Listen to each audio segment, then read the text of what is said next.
بادشاہوں نے دین کو بگاڑا زیادہ ہے، بنایا تھوڑا ہے۔ انسانی مسلمانوں کی تاریخ میں تھوڑے ہی بادشاہ ملیں گے جنہوں نے دین کی خدمت کی ہو، انہیں حکمرانی کی ہے، چاہے دین بنا ہے یا بگڑا ہے۔ چند ہیں اس میں جنہوں نے اپنی حکومت کو دین کے لیے سبب بنایا، دین کی حفاظت اللہ نے اپنے نبی کے ورثاء کے سپرد فرمائی، ہر دور کے فتنوں کے سامنے کھڑے ہوئے ہیں۔ وہ لوگ جو صحابہ سے علم کو لینے والے بنے ان کو تابعین کہلائے، ان سے لینے والے تبع تابعین کہلائے، ان سے لینے والے محدثین کہلائے، مفسرین کہلائے، فقہاء کہلائے، علماء کہلائے، انہوں نے دین کی حفاظت کی، زسینوں سے لگایا ہے۔ پھر 232 سال زمانہ آگے چلا جاتا ہے، کوئی 250 سال، اور ایک فتنہ اٹھتا ہے۔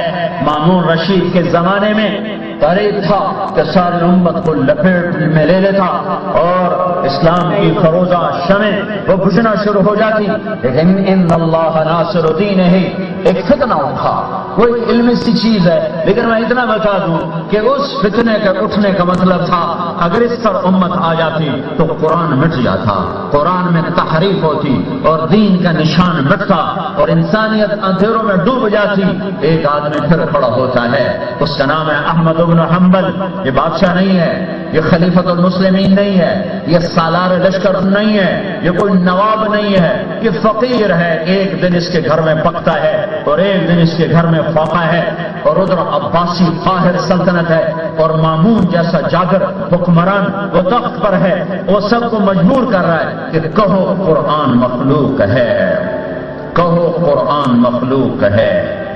اس فتنے پر کتنے علماء شہید ہوئے، کتنوں نے جان بچانے کی خاطر کلمہ کفر کہا اور ایمان بچا اور جان بچا کے نکل گئے، کتنے روپوش ہو گئے۔ میدان میں ایک آدمی ٹک گیا، بوڑھا 60 سال کا، جس کو دنیا احمد بن حنبل کے نام سے پکارتی ہے، جس کے علم سے آج بھی کروڑوں انسان نفع اٹھا رہے ہیں اور اس کے فتووں پر چل کر جنت کی راہوں کو طے کر رہے ہیں۔ ایک طرف عباسی سلطنت کا قہر اور ایک طرف ایک عالم دین، ایک گدڑی پوش، ایک چٹائی پہ بیٹھنے والا، ایک مسلح پہ بیٹھنے والا، ایک حدیث کی محفل کو سجانے والا، اور ایک طرف تلواروں کی چمک اور تیروں کی سنسناہٹ اور چاروں طرف جاہ و جلال ہے۔ وہ ٹکرا گئے، لیکن مامون کو کسی نیکی کی وجہ سے اللہ تعالیٰ نے بچا لیا، وہ مر گیا، لیکن اپنے بھائی کو وصیت کر گیا کہ میرے عقیدے پہ رہنا ہے اور اسی کا اتباع کرنا ہے۔ وَاتَّبِعْ هَدْيَ أَخِيكَ فِي الْقُرْآنِ، اور حکومت معتصم کے ہاتھ میں آئی۔ وہ جاہل تھا، معتصم تو عالم بھی تھا، پر علم کے باوجود بھی ہدایت اللہ ہی دیتا ہے، صرف علم نہیں تو اللہ کا فضل بھی شامل حال ہو۔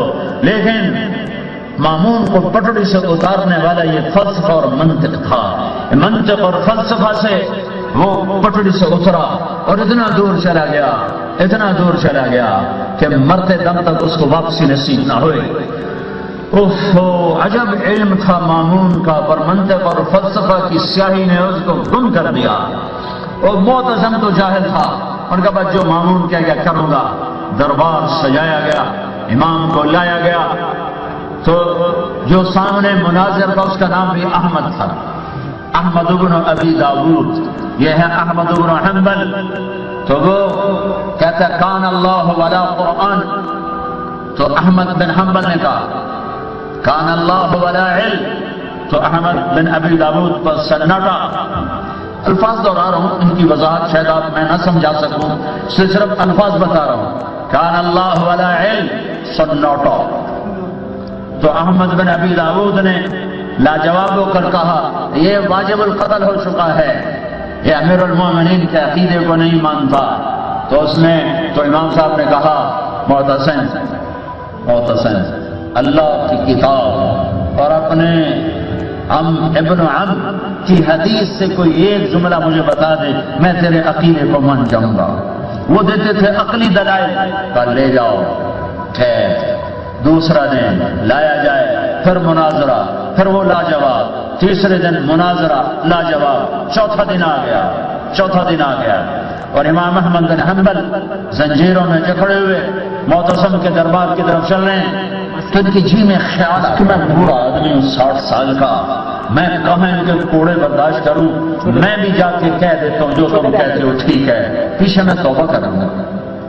خیال آیا، خیال تو کسی کو بھی آ سکتا ہے، خیال آدمی کے مقام کو نہیں گراتا، ایک خیال آیا ہے۔ اللہ اکبر، یہ عجب امت اللہ نے بنائی ہے، عجب امت۔ تو کہہ رہے میں اپنے خیال میں جا رہا ہوں کہ ایک دم شور سا مچا، میں نے نظر اٹھی تو ایک آدمی لمبا مجمع کو چیرتا ہوا آگے بڑھ رہا ہے، کہتا احمد احمد احمد۔ تو انہوں نے سر اٹھایا، اب تعارف ہو نہیں، جانتے ہو مجھے؟ نہیں، انا ابو الہیثم، میں ابو الہیثم ہوں، ابو الہیثم بغداد کا سب سے بڑا چور، سب سے بڑا چور۔ احمد جاؤ دیکھو پولیس کے رجسٹر میں 18,000 کوڑے اب تک میں برداشت کر چکا ہوں اور میں نے غلط کام نہیں چھوڑا، دیکھو حکومت کے کوڑوں کے ڈر سے حق نہ چھوڑ دینا، حق نہ چھوڑ دینا۔ ابو الہیثم کے قدم اکھڑ گئے تو کوئی مسئلہ نہیں، تیرے اکھڑ گئے تو امت گمراہ ہو جائے گی۔ ہائے ہائے، امام احمد بن حنبل پر بیٹھے بیٹھے وجد طاری ہو جاتا تھا، جب بعد میں حالات ٹھیک ہو کہتا رحم اللہ ابا الہیثم، رحم اللہ ابا الہیثم، شروع ہو جائے۔ ایک دن بیٹے نے پوچھا یہ ابو الہیثم کون ہے؟ تو پھر یہ قصہ ہمارے سامنے آیا کہ وہ چور ڈاکو مجھے نصیحت کر گیا، کہہ رہا میں جم گیا، میں نے کہا کاٹ دیں، نہیں ہوگا، نہیں ہٹوں گا، ہاں حکم ہو گیا قتل کیا جائے۔ معتصم نے کہا کون ہے جو کوڑے مار کے اسے قتل کرے تاکہ زیادہ سزا ملے؟ گردن کاٹی، فوراً مر گیا۔ عذاب دے کے مارنا چاہتا ہوں۔ ایک حبشی نے کہا جو میرے 10 کوڑے کھا لے میں اسے مار دیتا ہوں۔